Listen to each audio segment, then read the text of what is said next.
around Dodge City and in the territory on West, there's just one way to handle the killers and the spoilers, and that's with the U.S. Marshal and the smell of Gunsmoke.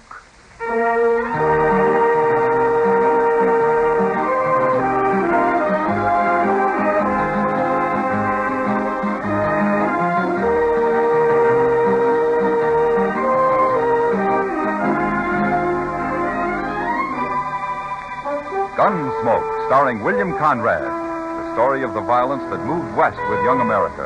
The story of a man who moved with it. Matt Dillon, United States Marshal. Ladies and gentlemen, later on tonight's program, you'll hear a special message from the Honorable Edward F. Arnn, Governor of the state of Kansas. But now we bring you the first act of Gunsmoke.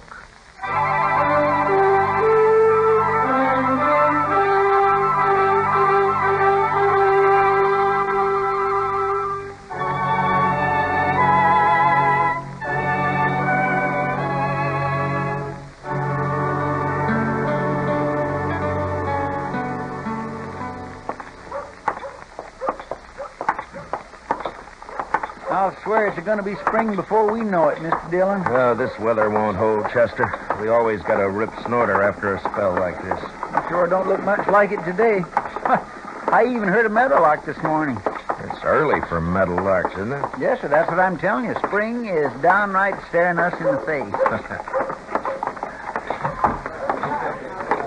Well, the Texas Trail's kind of lively for this time of the afternoon. Well, it'll be livelier if you're right about spring and those trail herds start rolling in. Well, look who's here. And in the daytime, too. Well, howdy, Miss Kitty. Miss Kitty. Isn't it wonderful out? And guess what, Matt? I heard a meadowlark this morning. You and Chester. Huh? I've been telling him, Miss Kitty, spring is just around the corner. Kitty, Yeah. how come there's such a crowd in here? Oh, you mean the boys at the bar? Yeah. Well, it's some of the riders from the Cyclone Ranch. They're celebrating. Well, it seems to me they were celebrating Saturday night. They're making kind of a long weekend out of it, aren't they? Oh, Jim Paulson said they all went back to the ranch Monday morning, but they got paid off. What? Yeah, the ranch was sold. Sold? You mean old man Bartlett sold out? Well, I hadn't heard anything about it. Well, that's what they said. The new owner had already taken over, some stranger. He's the one who paid him off. He brought his own riders with him. Well, what's this stranger's name, Kitty? Well, I don't know, Matt. Ed Revere over there was Bartlett's foreman. Ask him. Yeah, I think I will. Excuse me. I figured old man Bartlett would stay on. Howdy, Marshal. Figure on throwing us in the hoosegow? No, Ed, I wasn't planning on it. Do you happen to know where I can find old man Bartlett? Well, afraid you're out of luck. Him and his wife's left the country. At least that's what the fellow that bought the ranch told us. You mean he didn't even stay around to pay you all? Nope. Made up his mind right sudden, I reckon. Guess this fellow Jed Wade made him a mighty good offer. Jed Wade, huh? Yeah. Texas man, more than likely. Ain't from around here, anyways. None of his cowboys, neither. Then you haven't seen old man Bartlett since you left the ranch and came into town Saturday morning, huh? Nary hide nor hair. And he didn't say anything last week about planning to sell? No, didn't. Sure can't figure old man Bartlett selling out. Said he put half his life into that place and planned on living out the rest of it right there. Well, listen, Ed, let me ask you something. Huh? What do you figure about all this? I don't know, Marshal. Except it ain't quite right somehow. You don't think there's something crooked about it, do you? Marshal, I don't know what to think.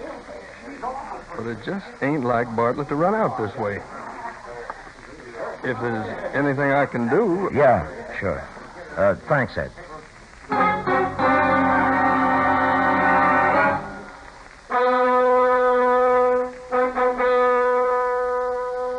Marshal, I don't even have to look it up in the records. There's been no deed of sale on the Cyclone Ranch filed in this office. If there had, I'd know about it. Yeah, well, all right, thanks. That's all I wanted to know. Furthermore, there won't be one filed. Old man Bartlett will live out his life and die right there. You take it from me. Yeah, well, that's what I figured. Mr. Dillon? Oh, come on in, Chester.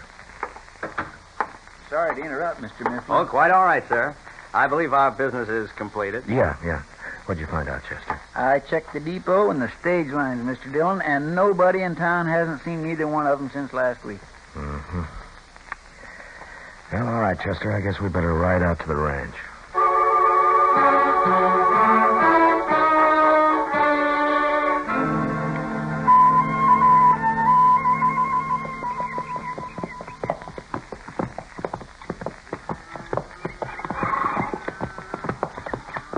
Looks like that new outfit brought some of their own cattle up from Texas, Mr. Dillon. Yeah. And they're wasting no time slapping a brand on them either. Want to take a look at them? No. Let's ride on up to the house. I sure can't figure it, Mr. Dillon, working night and day to build up a good feeder ranch like this and then up and selling out without even thinking it over. Well, I can't figure it either, Chester. All right. Oh. My golly, it sure is a fine ranch. We ain't hiring anybody. Better mount up and ride. Are you Jed Wade? Name's Dallas. I'm the range boss. Matt Dillon, U.S. Marshal. Mr. Wade here? He's out in the barn. What do you want to see him about? Well, suppose I take that up with him, huh? And suppose you turn around and hightail it out of here. Whenever Jed's got business with the law, he'll come to you. Now, look, mister. You hadn't ought to talk to visitors that way. Jed don't want strangers hanging around, Miss Wade.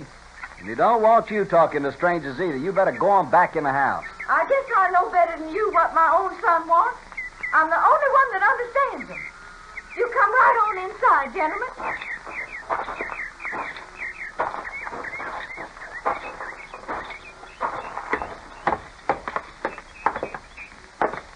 Mr. Dillon, did you say that was the name? Yes, ma'am, that's right. This is my partner, Chester Proudfoot. How do, ma'am? How do? You fellas wait right there. I'll go get Jed. I think we'll accept the lady's invitation. After you, ma'am. Why, thank you, Mr. Dillon. Surely does perk a body up to be having callers in her own house. Especially when you live so long from hand to mouth. I understand that you're new here, ma'am. Oh, yes. Yes, we were camped for 3 weeks down along the river. Nary a caller, just living in a wagon. Oh, do be seated, gentlemen. Thank you. Ain't this a real pretty place now? Why, when Jed and Dallas rode back to camp Sunday morning and said they just bought a real bargain, I couldn't dream they meant something like this. A body just can't figure why the owners would ever want to sell it and leave. Would you gentlemen care for some cold buttermilk? No, thank you, ma'am. You didn't meet the owners yourself then, huh? No. They're already gone when I came over. Oh, you mustn't mind Dallas, Mr. Dillon. He's really a good boy at heart. Him and Jed just picked up a habit of talking mean like that sometimes, and seems like people just don't understand it. Mr. Dillon, Jed ain't got himself into some kind of trouble again, has he? Again, Mrs. Wade? Well, it's like I said. People just don't understand Jed lots of times. It ain't easy to bring up a boy alone, and a body don't always know what's the right way to do and what's not. But Jed's real good-hearted down underneath. Once you understand him like I do, why, the way he even talks to me sometimes would make you think that he was... Well, son, What did I tell you about mouthing off to strangers? But I was Go on only... back, get in the kitchen. Well, all right, son. You said so.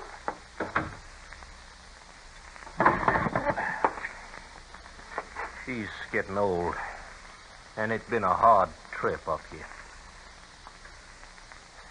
Dallas told me you was here, Marshal. What can I do for you? What do you want? I'd like to see your bill of sale for this ranch, Mr. Wade. What for? Well, I'll tell you after I see it. Are you trying to accuse me of something? Not if you got a bill of sale signed by old man Bartlett. Well? All right, Marshal.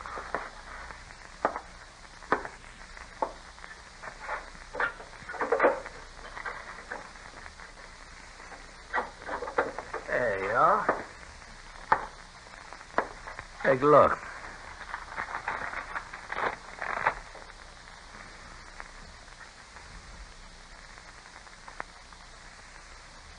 Uh-huh. Satisfied now? Where did the Bartletts go, Mr. Wade? They said they was leaving the country, and that's all I know about it. Here, you want to give me back my bill of sale now? Well, I'd like to take it into town and check the signature, if you don't mind. Go ahead. It'll check. And then you got nothing to worry about, have you? Nary thing, Marshal. Now, I don't know what's on your mind, but you're barking up the wrong tree.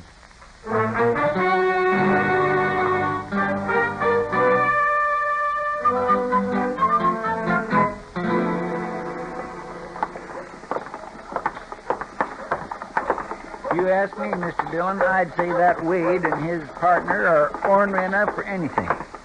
Just plumb cussed, downright sneaking mean. Maybe so, Chester. But you can't jail a man for meanness, not as long as it only comes out in words. I suppose. There ought to be a law of some kind. Now, take like the way he talks to his mama. I don't see how she can put up with it. She's his mother, Chester. Well, I know that, but there's hello, no... Matt. Oh, hiya, Doc. Just getting ready to close up the office. How about feeding with me? Later, maybe, Doc.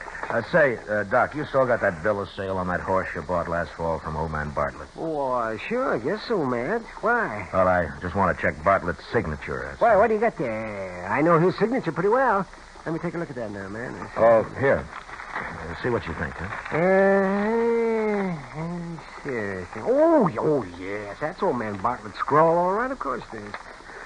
Well, maybe I was wrong. Yes, sir. It looks that way, Mr. Dillon. But only about the bill of sale, Chester. We still don't know what happened to the Bartletts.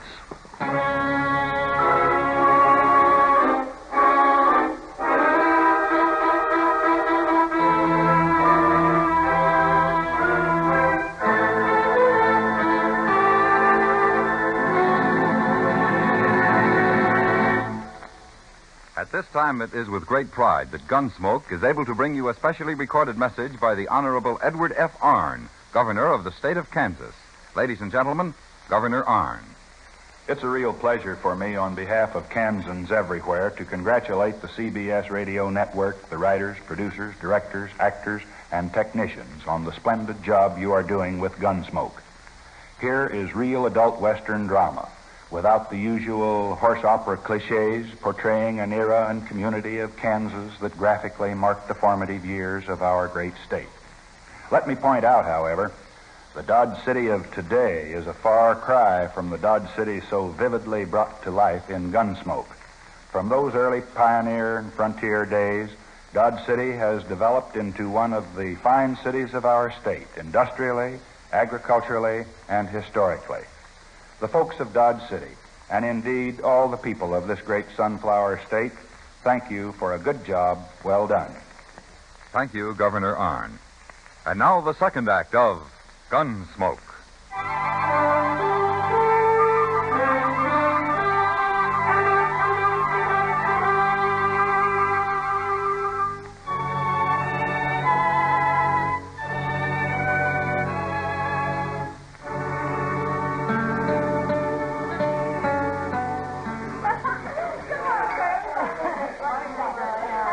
Big crowd in town tonight, Mr. Dillon.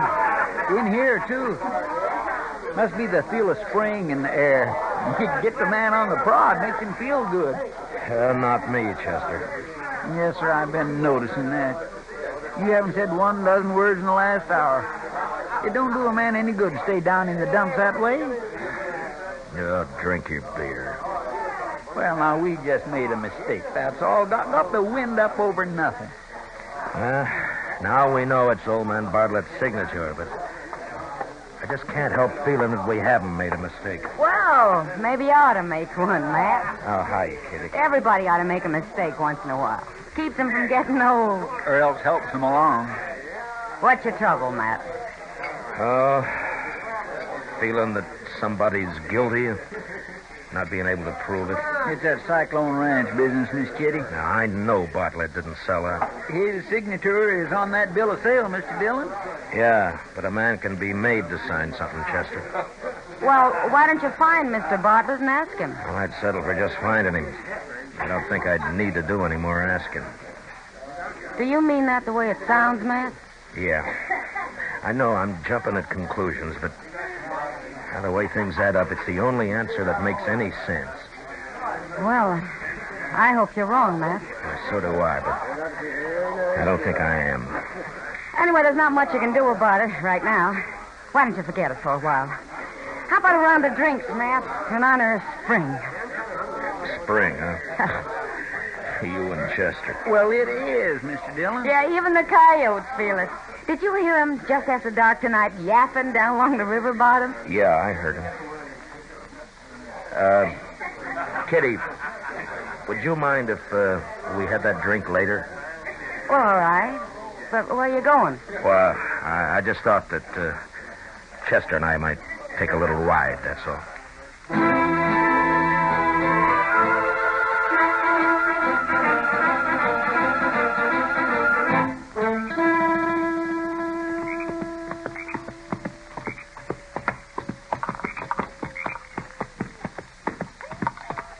Hold up a minute, Chester. Yes.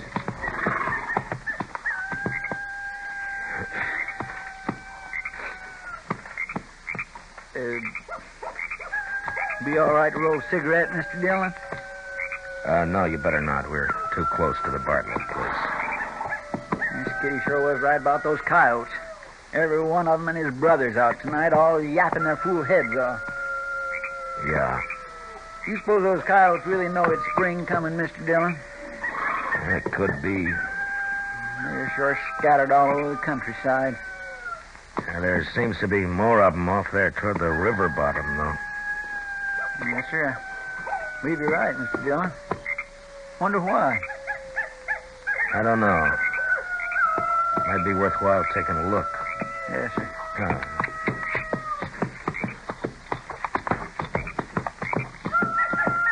You know, it sounds to me like most of those coyotes are up around those river bluffs there by the bend. Yes, Mr. Dillon, I believe it does at that. Come on, Chester, let's ride over that way. They're on the other side of that willow thicket. All right.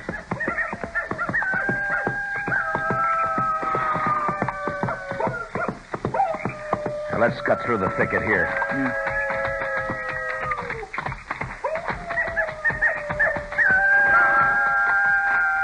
They must be awful interested in something, or they sure wouldn't let us get this close.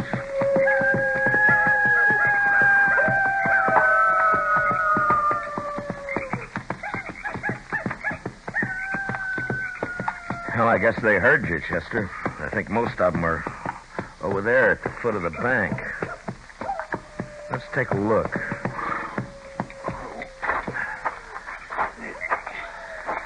Come on. Chunk of the bank's caved off there, Mr. Dillon. Yeah. Yeah, but the coyotes didn't do it.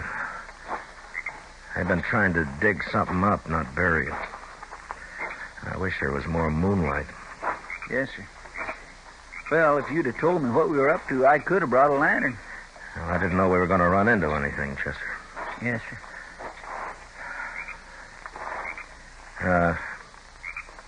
See if you can find a stick and let's scratch around in this loose dirt, huh? All right, sir.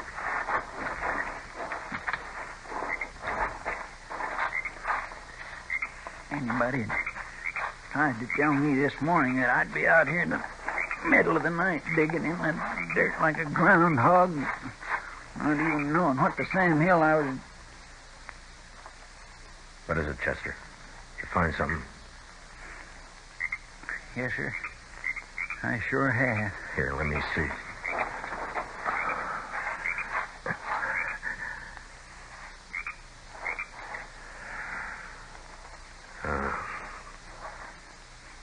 Mighty lucky hunch you had, Mr. Dillon. Well, now we know why nobody saw the Bartletts leave town. Who killed him? They killed both of them. Yeah. After they made him sign that bill of sale. Hit the dirt, Chester. They came from the edge of the bank up there. Watch for the next flash. Is that you, Wade? Just to the left of that sumac, Mr. Dillon. Yeah, I saw it. You're under arrest for murder, Wade. Now throw down that gun and come out of there with your hands up. All right, Chester, let's open up on him.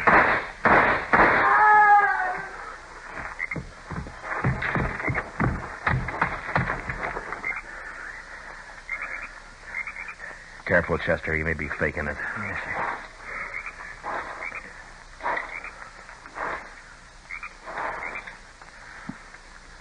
Only one thing, Mr. Dillon. It's not Wade. It's Dallas. Then let's go find Wade.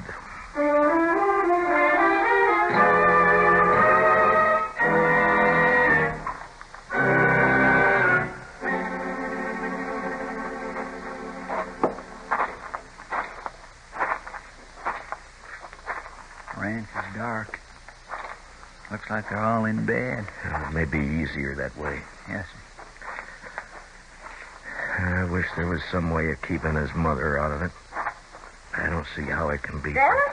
Is that you? Did you scare the coyotes away?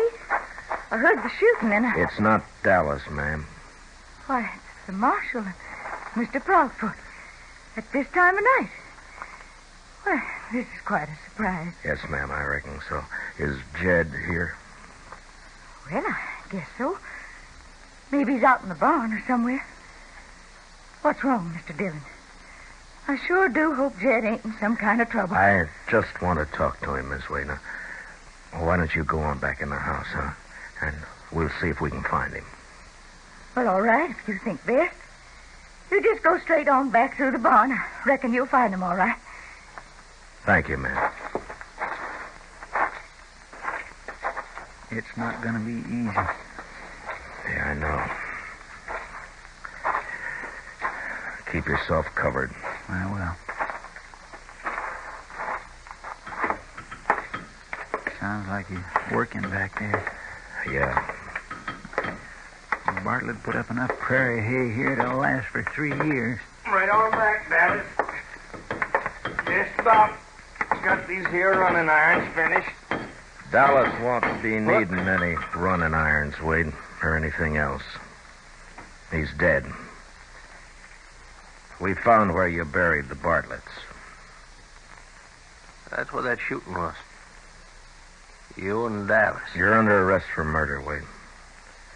And if you make a move, you're going to end up the same way Dallas did. How could I do anything, Marshal? I got no gun. I noticed it hanging on the wall there behind you. You leave it there. Sure. Now lay down that hammer and stick out your wrist. Sure. Anything you say. He smashed the lantern, Mr. Dillon. Don't watch it, Chester. He'll have his gun now. That's right, Dillon. Get back, Chester. Get back toward the door. I can't see a thing in all this smoke. Yeah, that haze is dry as powder. This burn's going to go up like a tinderbox. Wade! You haven't got a chance. Now come on out of there while you still can. Why don't you come back here and get me? You crazy fool. Come on out now!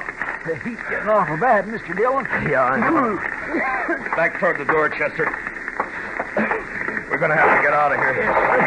Let's go on. Cave it in. Hold tight, Chester.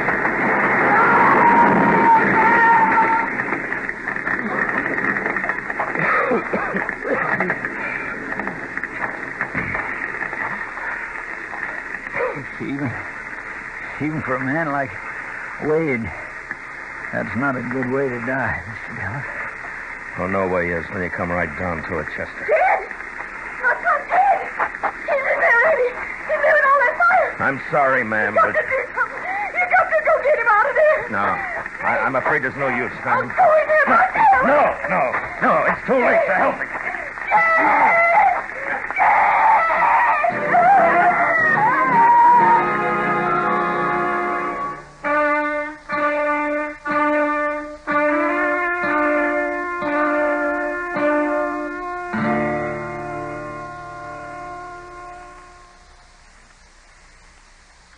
always knowed it was going to end like this sometime.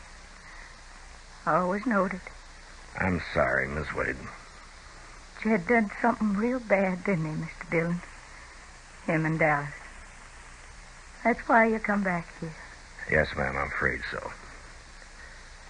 They killed the people who owned this ranch. They buried them down along the riverbank. Those boys done a lot of bad things, Mr. Dillon. But I don't hold with killing. I'm sorry it had to happen this way, ma'am.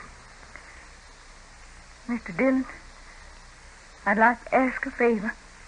Oh, why, certainly, ma'am. I come out here in a wagon. It's out back of the house. Now that it's getting light, if you'd hitch up my team to it, I'd like to go back to town with you. Chester? Yes, Mr. Dillon, I'll do it. I'll just take what I brought, Mr. Dillon. Nothing else. Well, just as you like, ma'am. It's all in the trunk. Funny thing. I never did unpack it.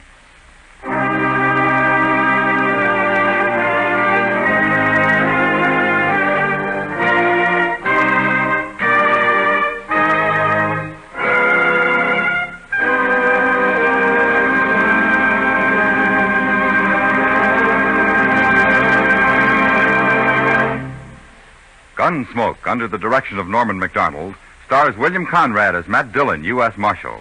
Tonight's story was specially written for Gunsmoke by Les Crutchfield, with music composed and conducted by Rex Corey.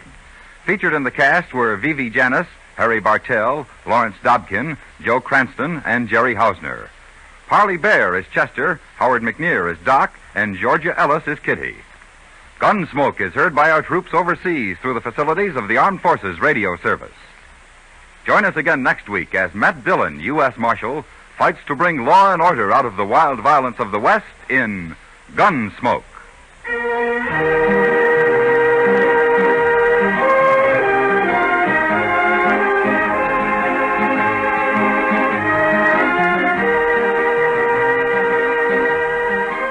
Tomorrow night, Theater of Stars brings you Dana Andrews as a New England fisherman of the old school in a colorful, exciting drama of the clipper ship days titled The Token.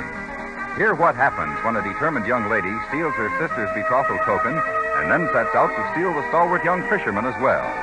It's on Theater of Stars tomorrow night on most of these same stations, a feature presentation of CBS Radio at the Stars address. And you've heard of people stopping the show. Well, there's a show on CBS Radio every Sunday evening that stops the people. It's the Jack Benny Show, of course. And when it comes on the air, practically everybody stops doing practically everything except laughing. So tomorrow night, just stop everything and listen to Jack Benny. He'll be on your favorite CBS radio station. George Walsh speaking. And remember, Eve Arden as our Miss Brooks also teaches you how to laugh Sundays on the CBS Radio Network.